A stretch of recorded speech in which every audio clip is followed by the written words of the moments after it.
본의 인신을 알았죠. 네. 그 다음에 아까 그 절일자 그런 상태에서 얘기했듯이 먼저 만들어지고 나중에 만들어진 순서가 있는 것이다. 전기자, 후기자 이제 용어 알았죠? 예. 그 다음에 하나를 더 얘기를 하자면은요. 아까 내가 삼수 세 마디 얘기했었죠? 네. 한자의 이 글자 형태 중에서는 말입니다. 글자들이 많아도 산이 아무리 많아도 이렇게 세 개만 해놓으면 되는 거예요. 언덕이 아무리 많아도 우리가 이렇게 세 개만 해놓으면 되는 거예요. 이게 사실은 옆으로 있는 것들이거든요. 빛이 하늘에서 비친다고 해도 아무리 빛이 흘러가는 물이 아무리 많다고 해도 세 개로 해놓으면 그래서 많은 것은 세 개로 줄여야 된다. 한자의 자형에서 똑같은 것이 세 개가 나온다고 한다면은 이런 거예요. 한마디로 얘기해서 이게 작을 요자 세 개로 아시면 돼요. 그 다음에 이거 뭘 덮고 있다 이렇게 이게 가진 석삼자 우리가 숫자 1, 2, 3 있잖아요. 예? 3이라고 하는 이 숫자 3은 소위 지금 현재 우리가 쓰고 있는 이 문자 생활에서 위조하기가 가장 쉬운 것들이죠. 이건 갖다 획을 하나만 붙여도 되고 점 하나 찍어도 되고 위에다 갖다 뭐 하나 집어넣어도 되고 막 그렇게 막 위조하기가 쉽다 이 말입니다. 위조를 못하게 하기 위해서 가진 숫자를 만드는 것이 이 석삼자예요. 이게. 근데 이것은 굉장히 철학적 내용을 갖고 있어요. 삼라만상 할 때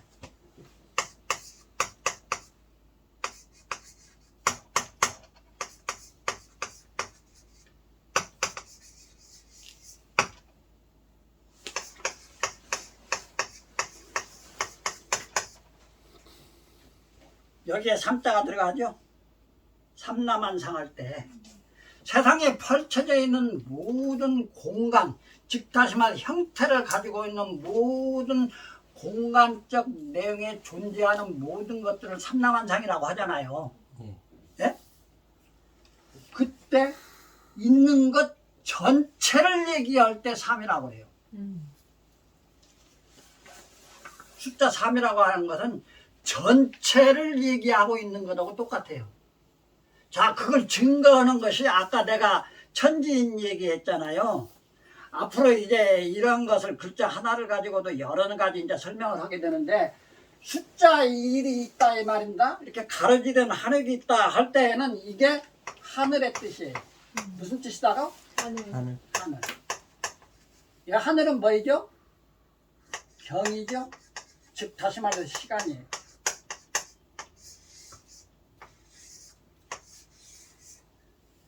가로지른 하늘만 딱히 있을 때에는 저게 숫자 하나 일자잖아요. 하나라고 하는. 예? 네. 한자로 숫자 1은 가로지른 한획을 하나라고 얘기하잖아요. 가장 적은 단위 숫자에. 아라비아 숫자로 이렇게 쓰면은 일자가 되죠. 예. 얘는 세워놓은 것이잖아요. 그래서 아라비아 숫자에서 얘기하고 있는 그 숫자 내용하고 한자하고는 개념이 전혀 다른 거예요. 그래서 숫자 1, 2, 3에서 1은 뭐이라? 하늘. 하늘. 그럼 맨 밑에 있는 가로액 두 개는 이것은 뭐인가 보니? 땅이에요. 땅. 뭐라? 땅. 이것은 위고 이것은 공간이죠.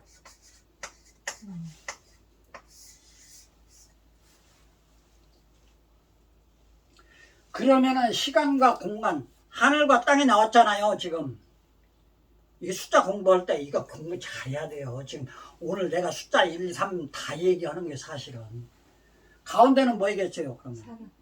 바로 이게 사람이에요. 뭐이라? 사람이라. 그러면 이건 사람이니까 인이잖아요. 예? 천지인.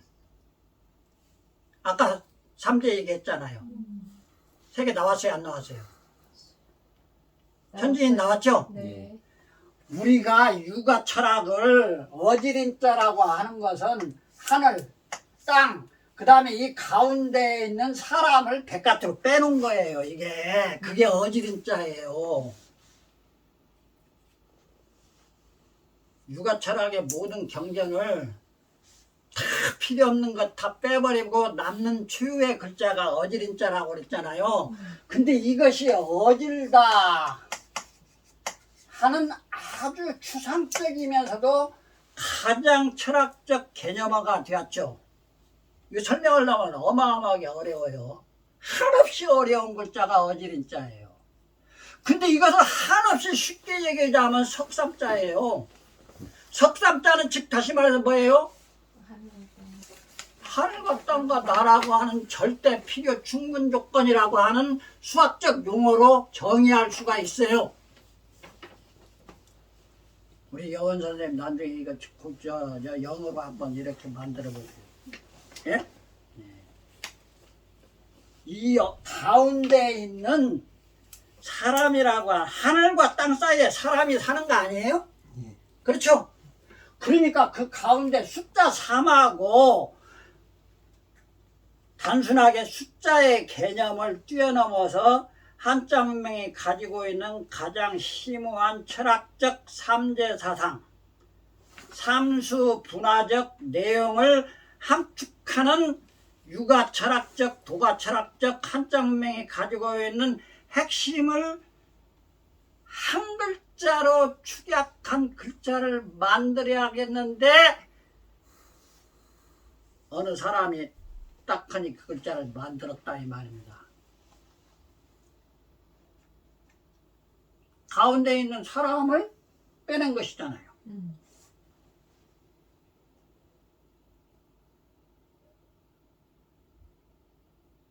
여지린자는 이렇게 자원학적 관점에서 천진 삼재라고 하는 개념을 가장 뭉뚱그려 놓은 개념이라고 하는 것으로 설명할 수밖에 없다 이 말입니다. 네. 제가 지금 무슨 얘기하다가 지금 갔어요? 삼라만상. 예? 삼라만상이. 셋으로 줄인다. 3. 많은 것은. 지금 아까 큰 대자 예? 본의 인신의 이거 설명하다가 일로 왔죠? 예. 네. 나를 다시 잡아다가 머리 치다가 빨리빨리 놓아야 되는. 지난 시간에 내가 이 큰 한자 얘기했었죠. 예? 네. 초원에 둘러싸여져 있는 에워싸여져 있는 큰 초원의 땅이라고 한 것이 크다고 하는 한. 인신의가 되어가지고 우리가 사만의 마한 변한 진화할 때 한이라고 하는 크다고 하는 뜻으로 인신되어진 이 글자를 국호로 쓰고 있잖아요 지금. 예. 그 앞에다가 이 한자도 크다고 하는 뜻이고 앞에 큰 대자도 크다고 하는 뜻이죠. 이 국호니까 네. 한이라고 하는 것은 원래 우리 동북지방에 살고 있는 동이족들이 초원에 둘러싸인 땅, 큰 땅에서 살던 사람인데 그것은 가장 위대하고 크다고 하는 큰 대자를 앞에다가 하나를 더 붙여놨죠. 그래서 국호가 된 거예요. 이게 중화민족이라고 하는 말 뜻은 사실은 좋은 말이에요. 지네들이 세계 최고로 문화민족이라고 하는 뜻을 담고 있으니까. 근데 우리는 말이에요. 대한이라고 하는 말을 해석을 하자면 크고도 큰 사람들이 사는 나라라는 뜻이에요. 네. 그러면 대한민국이라고 할 때 대한자가 해석이 되었죠. 네. 예. 그러면 그 뒤에 민국이라고 하는 말을 이제 알아야 할 것 아니겠습니까? 네. 민이라고 하는 글자는 이게 옛날에 노예들을 정복자가 예? 잡아다가 이제 그 노예로 삼습니다. 예? 정복자가 정복자의 이제 소위라면은 그 어떤 그 침략의 대가로 어떻게 보면은 정복자만이 누릴 수 있는 그런 그 노획물이죠, 노획물. 사람 자체가 아니라 노예라고 할 때는 노획물이에요. 그게 사람이 아니고. 그랬을 때 그것이 바로 이건 손이고 이건 계집여자잖아요. 네. 이게 종로자로 해가지고 지금은 쓸 때 남자 종을 종로라고 해갖고 계집여자네 손이니까 손으로 잡아온 여자라는 뜻이에요. 이 종로자가 약탈해온 여자라는 뜻이에요. 그래서 생산을 사람을 낳는 것은 여자가 음양의 교합에 의해서만 생겨날 수밖에 없기 때문에 이 노자가 여자 노예를 상징하는 그런 글자였었는데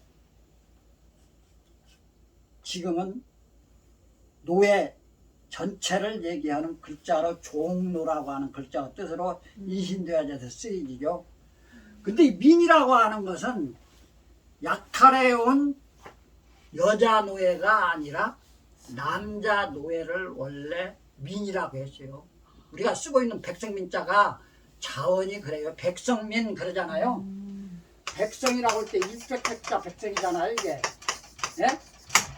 여기에서 성씨성자의 이것은 신방변에 그러니까 계집여변에 게 지금 우리가 김씨니, 권씨니, 뭐 박씨니 뭐 이러한 성씨를 가지게 된 것이 100가지의 성을 가진 이름들을 성씨를 부여하기 시작한 게 이게 처음에는 이름은 있었어도 성씨가 없었다는 얘기죠.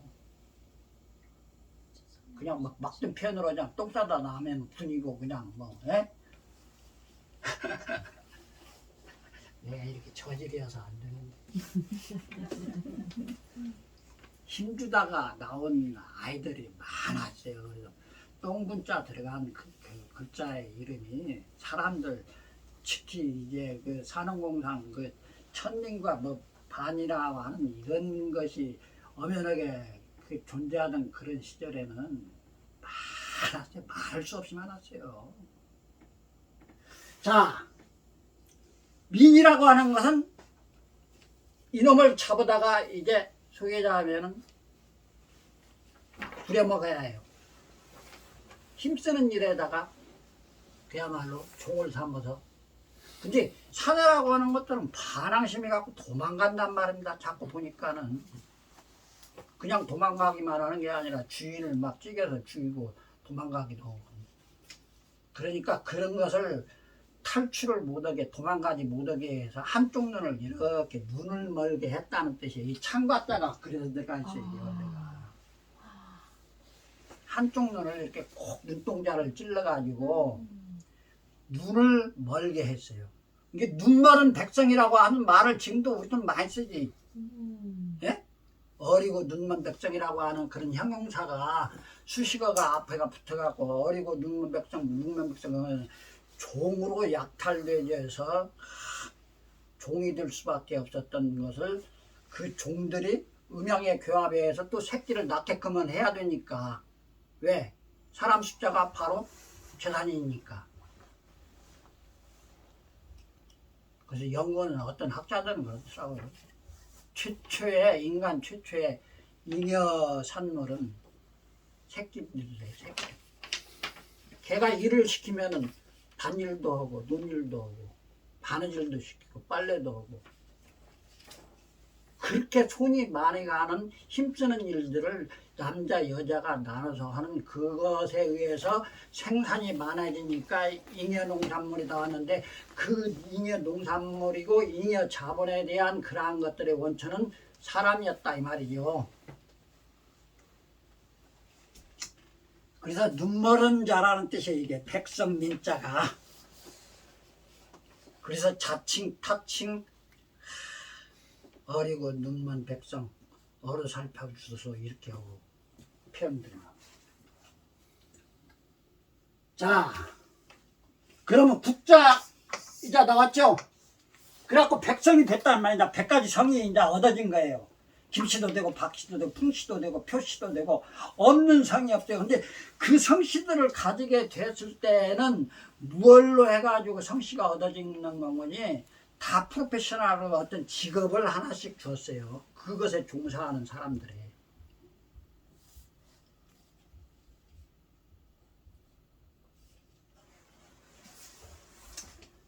그래서 그것에 의해서 이제 백성이 생겨난 것이고, 국자는 원래는 이렇게 창과 가자가 있고, 창과 자. 그 다음에 입구자가 이렇게 있고, 이렇게 많다고 하는 거예요. 이것이 16세기 맞죠?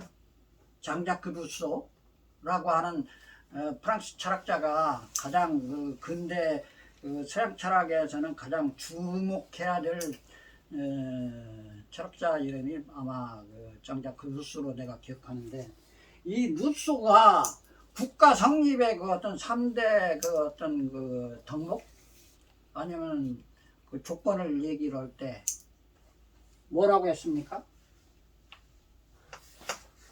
조금 전에 얘기한 백성. 예?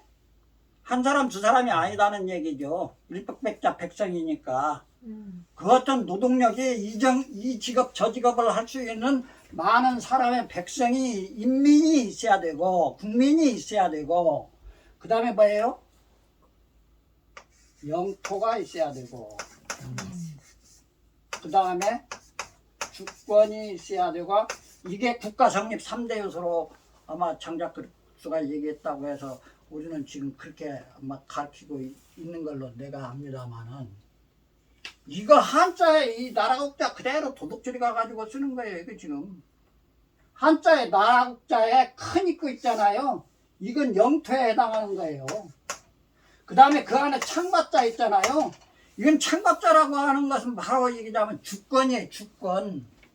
나를 지킬 수 있는 무기죠. 창이라고 하는 것은 남을 해할 수도 있는 것이지만, 무기라고 하는 것, 창이라고 하는 것은 나를 지킬 수 있는 주권을 보존하는 것이 무기죠.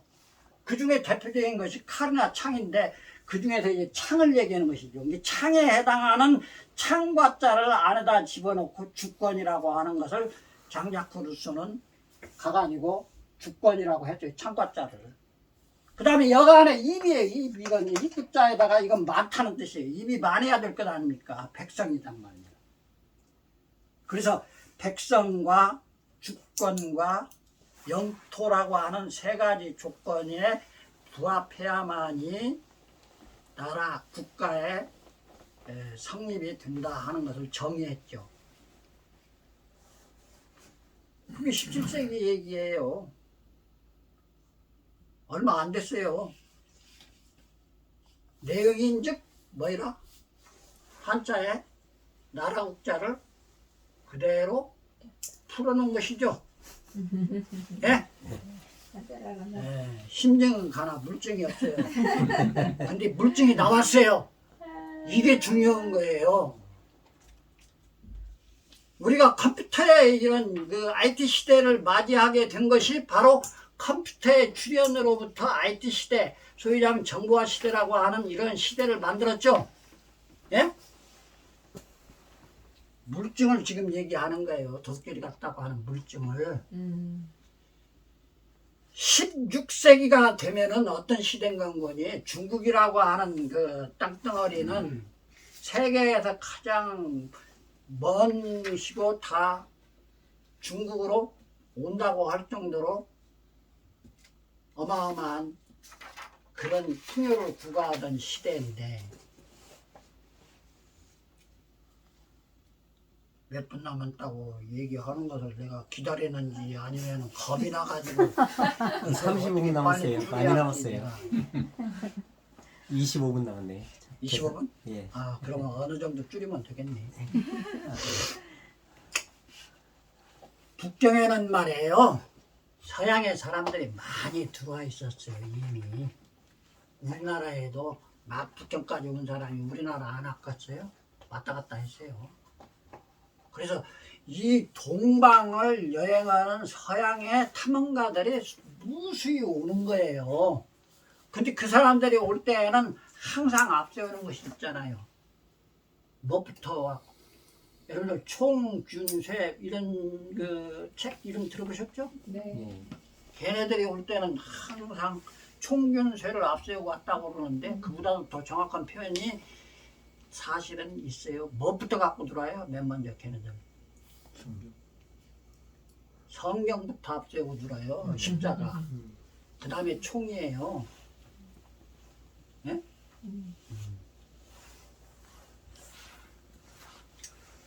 그래서 북경이고 우리나라하고 선교사들을 먼저 보냅니다. 그러면은 그때는 로마 교황청 그 천주교가 더 세가 크리스티즘의 본령이니까. 예? 개신교 쪽 선교사들은 극히 드물어요. 그건 나중에 이게 시기가 한참 지나간데 18세기나 19세기 돼가지고 이제 저 북미 캐나다나 미국에서 들어온 것은 이제 개신교 쪽 선교사들이 물밀듯이 들어오죠. 근데 옛날에 유럽에서 들어온 선교사들은 말입니다. 뭐 영국의 성공이랄지 로마의 뭐 정통 뭐 천주교랄지 아니면은 저기 뭐 그리스 뭐 그다음에 탄자 붙은 나라들 그다음에 러시아 이런 데 뭐입니까 정교회 있잖아요. 그건 천주교의 한 갈래예요 사실은. 그러니까 선교사들을 막 보내는데 독일이고 프랑스에서 선교사들이 많이 들어왔죠. 근데 그 중에서도 독일의 선교사들은 말입니다. 그 선교사를 보낼 때 십자가하고 총만 갖고 오고 성경책만 갖고 오는 것이 아니라 그 종교들을 갖고 오고 거기에 그 문명이 가지고 있는 문화적 내용들을 그냥 막 깨알같이 적어가지고 동부로 송환을 했어요. 그게 독일의 그 유명한 두배 신부가 이 한자 문명이 도대체 가지고 있는 내용들을 깨알같은 글씨로 정확하게 그네들 언어로 치환시켜서 번역을 해가지고 계속 보냈어요. 그것 증거에 의해서 라이프니츠가 영과 일의 개념을 확립하고 최초의 컴퓨터의 원리로서 작동하는 기계를 만들었다고 하는 것이 독일의 가장 그 유명한 대학교가 그 라이프니츠의 그 철학적 과학적 그런 것들을 승모하기 위해서 세워진 대학이 라이프니츠 대학이죠. 그 라이프니츠 대학 안에 서부에 가면은 그 부배 신부라고 하는 신부가 말입니다. 한자 문명이 갖고 있는 그 중요한 그 개념 철학적 이런 내용들까지도 다 깨알같은 독일어로 영어로 치환시켜갖고 보냈더라 이 말입니다. 그 치환시켜서 보낸 문서 안에 그런 내용이 다 들어가 있어요. 아까 얘기한 장자크 루소가 나라 국자를 컨닝구해 갔다는 증거도 여기 있고, 예? 아 라이프니츠가 영과 일의 개념에 의해서 최초의 계산기의 개념을 확립하고 그런 계산기를 만들던 기제가 거기서부터 북경에 파견되었던 부배라고 하는 신부가 깨알같이 보낸 그 장서들이 다 편지 장사를 얘기하는 거예요. 편지 속에 살아 있더라 이 말입니다.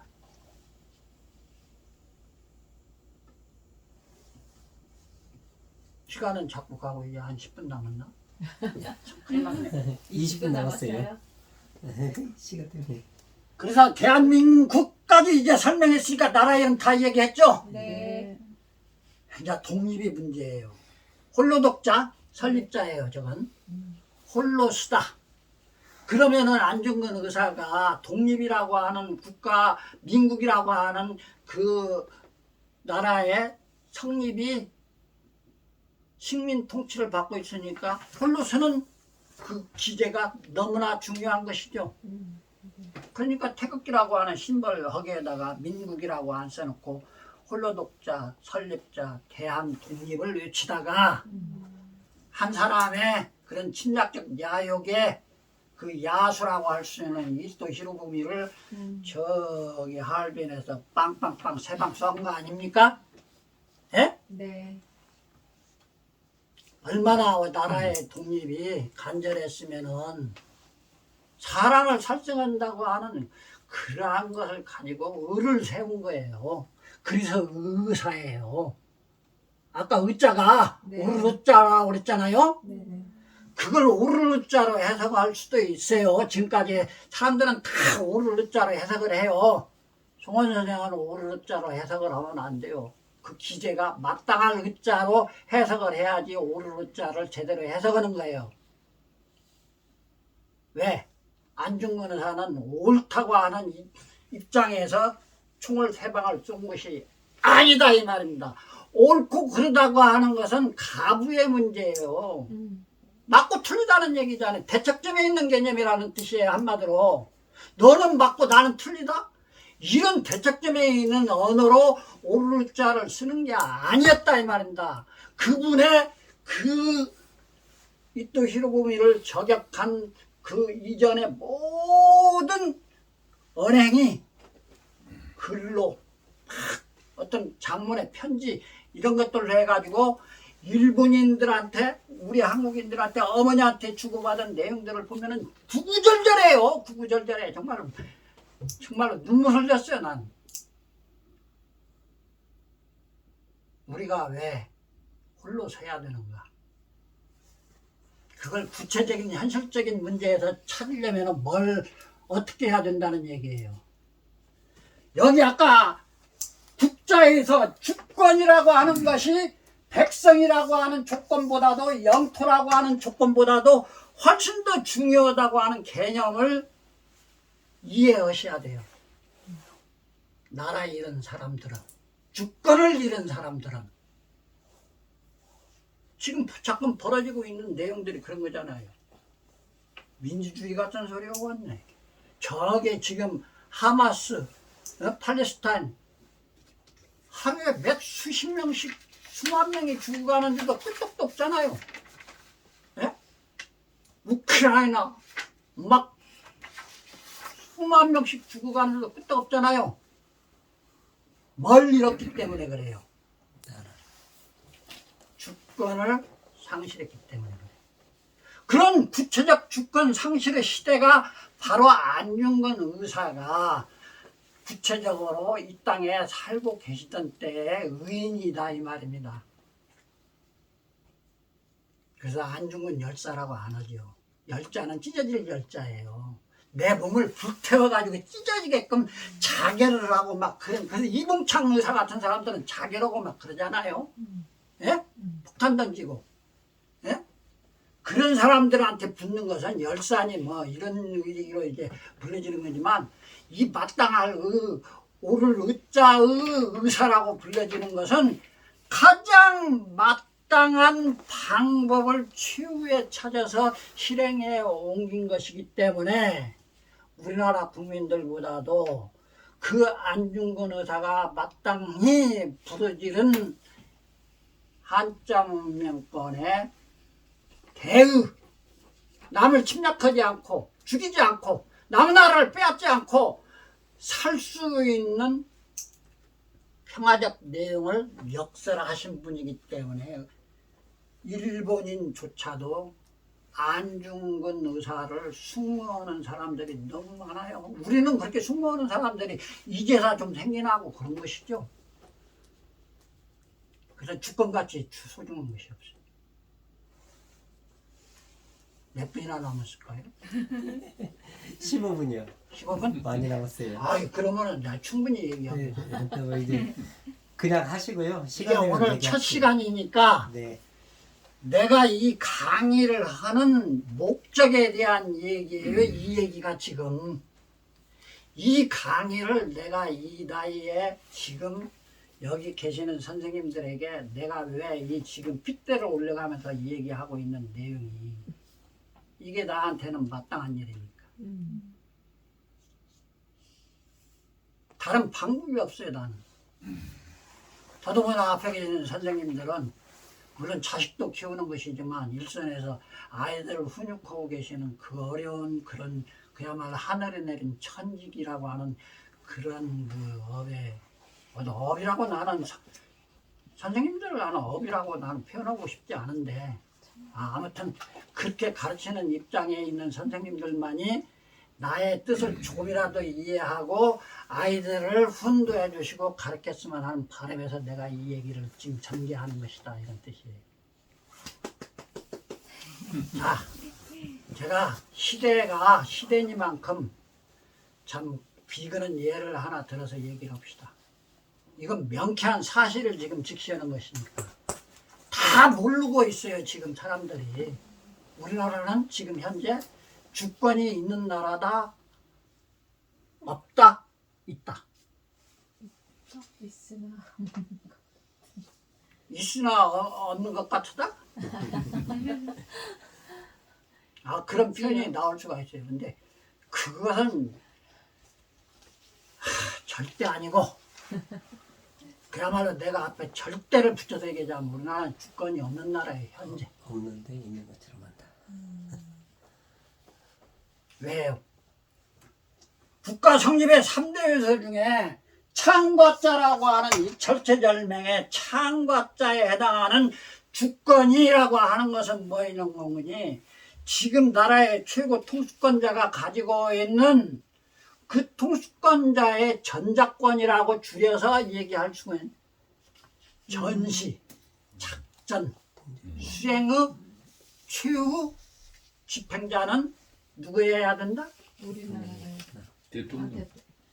이건 개를 얘기하는 것이니까. 네, 대통령. 거기서 이제 통수가 나와야 돼요. 우두머리라는 뜻이니까 숫자는. 그럼 대통령이 갖고 있어야 돼요? 그렇죠? 네. 근데 그렇게 안 되어 있어요. 네, 허락받아야 돼요. 네. 한미연합사라고. 근데 한미연합사도 이것도 넌센스예요.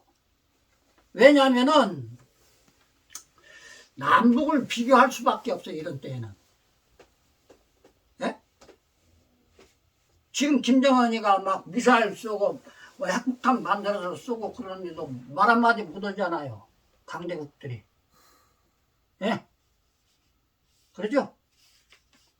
그게 주권이 시퍼렇게 살아있다는 증거예요. 지금 이북에 김정은이가 하고 있는 일거수일투족은 내가 볼 때. 얼마나 온당하고 합당한 일인지 몰라요, 나는. 내가 볼 때는. 너네들 전작권 가져가거라, 제발. 그랬는데도 안 가지고. 안 가지고 왔어요. 이런 나라 어디가 있어요?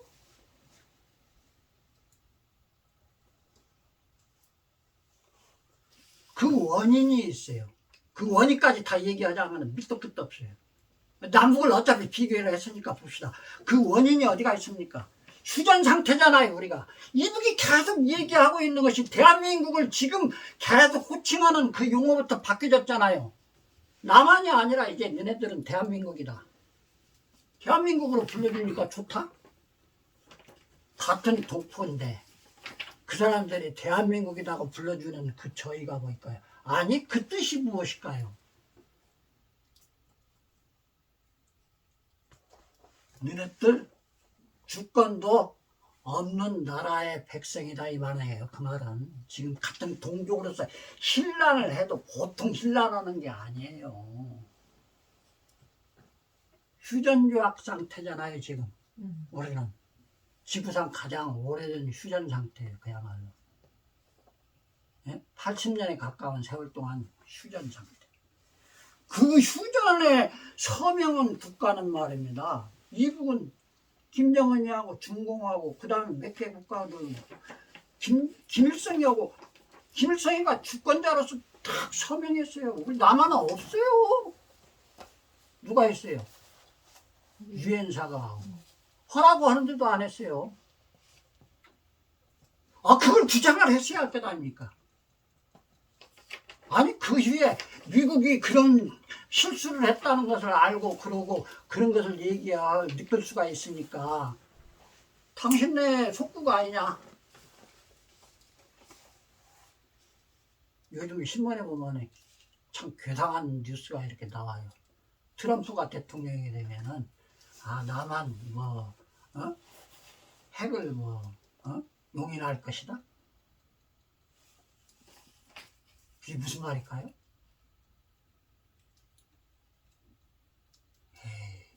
내가 짱깨라고 하고 양키라고 하고 쪽발이라고 하고 로스케라고 하고 그 4대 그 이 내 떼강도 같은 놈들 나라의 속셈들이 다 그런 데 있는 거예요. 엊그저께도 시진핑이 그랬더만 너네들 그거 안 된다. 필리핀하고 뭐 그런 거 하면 안 된다. 왜 그런지 아세요? 주권이 없는 놈들이다 이 말이에요. 지금 말 한마디를 못하고 있어요 지금. 그러면 이런 잘못이 어디가 있어요? 윤석열이한테 있을까요? 정부에 있을까요? 어디에 있을까요? 전체 백성한테 있었겠죠? 예? 줄이겠습니다. 예? 전체 백성한테 있는 것이 틀림없고 현실적으로 지금 현재의 정부와 그 최고 통수권자라고 하는 대통령이 책임이 있겠죠. 근데 이것은 지금 굉장한 오랜 시간 이렇게 그 이전에 그런 조건들을 다 물려받은 조건이잖아요. 지금 윤석열이는. 그렇죠? 없었던 것을 그냥 갑자기 물려받은 게 아니잖아요. 조건들을 다 물려받은 것이지. 그러면은 가장 근원적인 잘못을 내가 보니까 이 나라에 이런 상황이 됐는데도 아직도 이 모양이라고 하는 것은 이 나라의 지식인 그룹이라고 할 수 있는 사람의 그야말로 너무나 잘못된 교육 때문이다 하고 나는 원인을 찾았어요.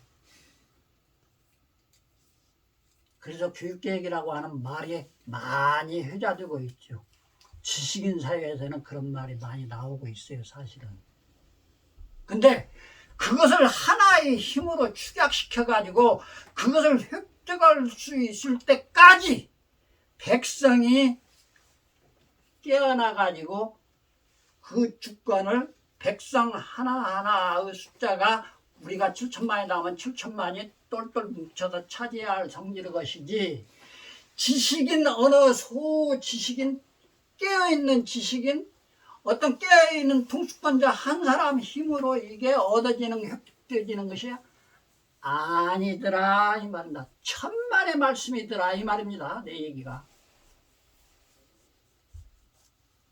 교육에 의해서 그러한 숫자가 백성들이 그러한 생각으로부터 완전히 7, 80% 이상 50% 이상 그러한 총의가 모아졌을 때 주권이라는 것이 획득되어지는 것이지 똑똑한 놈 어떤 놈 한 놈이 갑자기 나와가지고 이렇게 하자 해가지고 되면은 그것은 그때뿐이다 이 말입니다. 그럼 어떻게 하겠어요? 교육은 개혁의 대상이 아니다고 하는데 나는 이르렀어요. 교육을 개혁하자고 많이 떠들더라고요. 특히나 그 많이 공부했었다고 하는 사람들 그런 얘기 해요. 저는 대박할 뿐이 안 되니까 도대체 이 이유가 지식인 그룹들이 그 어떤 그 통수권을 가지고 있을 수밖에 없는 그 집단 소위 얘기하면 정당 그 다음에 상층부의 그 어떤 이런 그 국민의 뜻 의중들을 헤아려 가지고 나라의 어떤 정체를 확립시키는 데 있어서 그 어떤 치밀함 이런 것들을 정리해서 조언할 수 있는 이런 그룹이 없다는 것은 나라의 운하고 관련되어 있는 것이다. 저는 그렇게 생각을 했어요. 이게 한 사람으로 힘으로 국군이라고 하는 말 있잖아요. 네. 국군의 그 뜻이 이런 것이구나. 그게 아는 사람은 아는데 그것이 최소한 7천만 중에 50% 이상은 51%는 최소한 그런 총의가 되어졌을 때 확립되어졌을 때 그게 얻어지고 획득되어지는 것이다. 그러면 그거 51%가 될 때까지는 뭘 계속 해야겠느냐. 끊임없는 교육 개혁으로는 안 되더라. 왜? 숟가락 위에다 또 숟가락 하나 올리는 것하고 똑같아. 계획이라고 하는 것은. 혁명이 필요하다. 다른데 혁명이라고 하는 것은 상당히 위험스러운 발상이에요. 피비린내가 나는 것이 혁명이니까. 근데 이 나라의 교육만큼은 개혁으로 안 된다. 혁명이 아니라 피비린내가 안 나야 돼.